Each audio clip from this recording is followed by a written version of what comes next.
Magandang araw mga ka-Wonder and welcome back sa ating YouTube channel. Ito ang Wonder Vlogcaster. Magandang araw sa inyo. Narinig nyo na ba si Archimedes Trajano? Kung kayo po ay nabubuhay noong 1970s hanggang 80s, malamang narinig nyo na ang tungkol kay Archimedes. O kilala nyo si Archimedes at anong nangyari sa kanya. Well, no, ako po ay aktivista sa isang kilalang universidad na pag sinabi mong school na yan, alam mo na maraming aktivista. At dyan, during our lecture, sa mga nile-lecture sa amin, aka brainwashing, sinasabi itong si Archimedes, no? Umaga ginagamit yung buhay niya bilang buhay na boses kahit na siya'y wala na, para patuloy daw kaming makipaglaban. But in other words, that is just a disguise, sa kumontra, sa pamahalaan. Well, anyway, ano ang kaugnayan ni Amy Marcos dito kay Archimedes Trajano? Ano ang nangyari kay Archimedes at may kinalaman ba si Amy Marcos?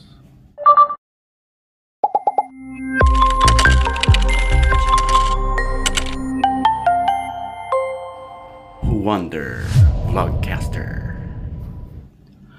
So yun nga mga ka-Wonder, itong si Archimedes Trajano ay isang aktivista noong 1970s. Siya ay 21 years old that time, at nag-aaral siya sa Mapua Institute of Technology. At siya ay isang kilala bilang aktivista during the martial law. At nagkataon na nagkaroon ng isang forum noong 1977 ng August 31 dito sa PLM o yung Pamantasang Lungsod na Maynila, na kung saan si Amy Marcos ang speaker. At tinanong niya publicly, I'm not sure kung nasa stage pa si Amy, pero I can still remember, parang nasa stage siya. Kumbaga, nagkaroon ng privilege itong si Trajano para tanungin siya. At ang tanong niya ay ganito, kung bakit daw na-appoint ito bilang national chairman ng Kabataang Barangay. No? At ang tinutukoy niya dito, pinupoint out niya sa conversation, dahil sa nepotism, na kung hindi ito anak ni Ferdinand Marcos Sr., ay hindi ito ma-appoint. So sa sinabi niya yun, malamang napahiya si Amy Marcos. No?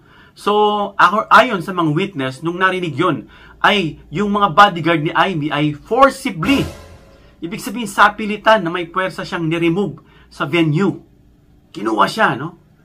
And then, ano nangyari? Noong September 2, 1977, ay natagpuan ang katawan ni Trajanong wala ng buhay. At ito'y may mga marka ng mga matinding pagpapahirap. Hindi natin Englishin kasi baka marinig ni YouTube ma-strike tayo. Mga pasa at yung mga nagkaroon ng pagkayubi-yubi sa kanyang itsura bilang ebidensya na siya ay pinahirapan, mga ka-Wonder. Na ang pagkakasabi tumagal ng mula 12 hanggang 36 na oras na pagpapahirap. Grabe, mga ka-Wonder. So, pero, of course, sinabi ng mga authorities na ito raw ay isang dormitory fight. No? At hindi naniwala ang pamilya ni Trajano. So, ang ginawa nila, nag-file sila ng legal action noong March 1986 dito sa US District Court ng Hawaii. Ang nag-file ay ang nagulang o ang mother ni Trajano na si Agapita. At ang file is against Amy Marcos at dun sa mga military personnel niya or military intelligence personnel niya. At sa korte na yan, sa paglilitis na yan, ay natagpuan na si Trajano pala ay kinidnap, mga ka-Wonder. In-interrogate. Sa mga pelikula, cinematic kasi, may ilaw dyan. Tapos pinahihirapan, tinutubigan, kung ano-ano.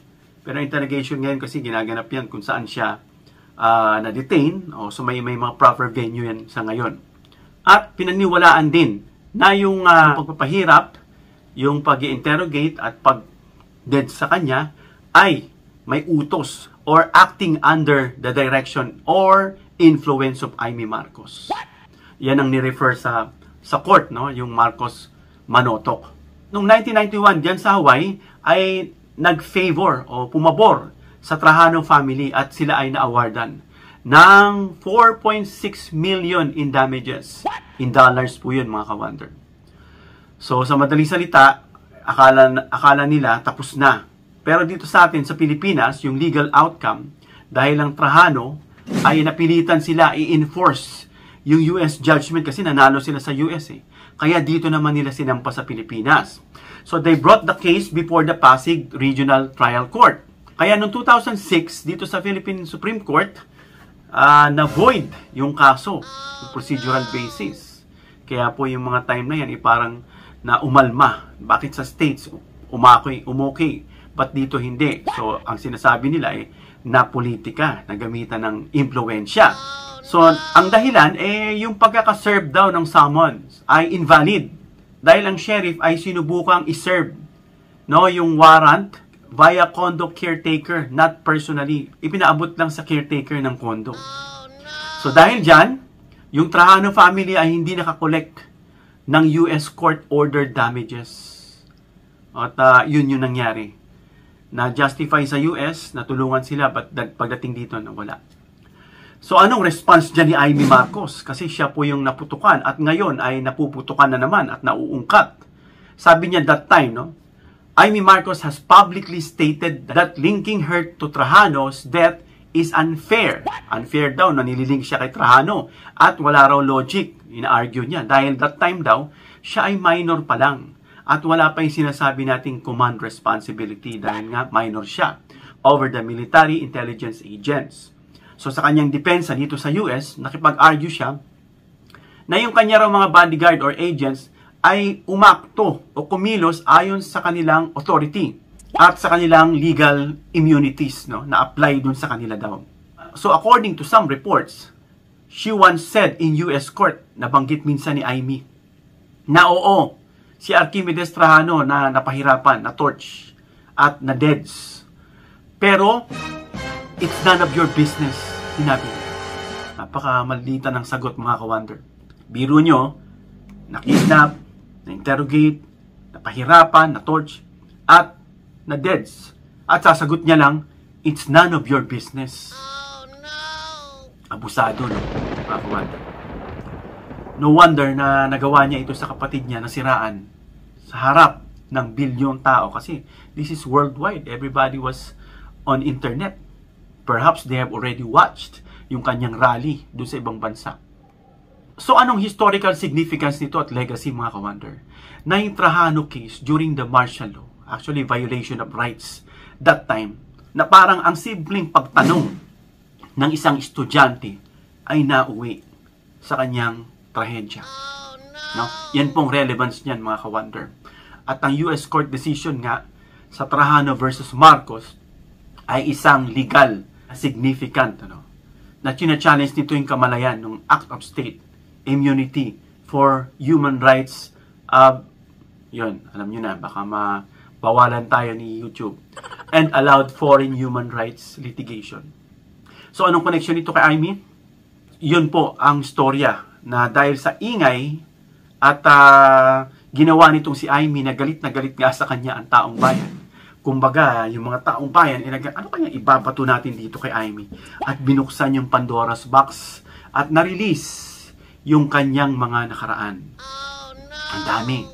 Yung sinasabing hindi siya anak.